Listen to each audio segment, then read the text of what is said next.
اور بنی اسرائیل کی ایک عورت تھی جو تہجد گزار تھی، سارا دن روزہ رکھتی تھی، ساری رات تہجد پڑھتی تھی، بڑی نیک عورت تھی۔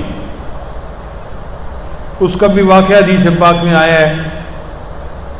اس زمانے میں ریفریجریٹر تو ہوتے نہیں تھے، تو کھانے جو بچ جاتے تھے لوگ ان کو کھلا کسی اونچی جگہ پہ رکھ دیتے تھے۔ اب ایسے وقت میں بلیاں وغیرہ آتی تھیں اور کھانا کھا لیتی تھیں، چنانچہ اس عورت نے دودھ رکھا کہیں چند مرتبہ، ایک بلی آتی تھی اور دودھ پی لیتی تھی۔ اب اس عورت کو بڑا غصہ تھا کہ میں دودھ رکھتی ہوں اور یہ بلی آتی ہے میرا دودھ پی لیتی ہے۔ اس نے نیت کی کہ اگر میں نے اس بلی کو پکڑ لیا نا تو میں اس کو بہت سزا دوں گی۔ چنانچہ ایک دن اس نے بلی کو پکڑ لیا۔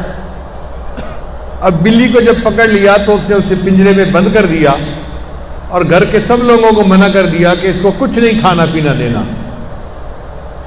عورت نے کہا کہ میں اس کو سزا دوں گی کہ اس نے میرا دودھ اتنی مرتبہ کیوں پیا ہے۔ چنانچہ اس نے بلی کو 2-4 دن بھوکا رکھا۔ اللہ کی شان دیکھیں کہ بلی چند دن بھوکی رہی تو وہ مر گئی۔ حدیث پاک میں آتا ہے جب بلی فوت ہو گئی اللہ نے اس عورت کے لیے جہنم جانے کا فیصلہ فرما دیا کہ تو نے بلی کو بھوکا پیاسا رکھا، اب اس کے بدلے میں بھی تجھے جہنم کی بھوک اور پیاس پلاؤں گا۔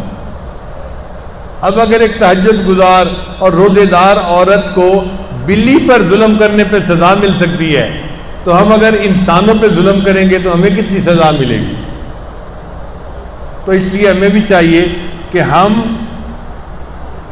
انسانوں کے ساتھ بھی اس سے سلوک کریں اور جانداروں کے ساتھ بھی اس سے سلوک کریں۔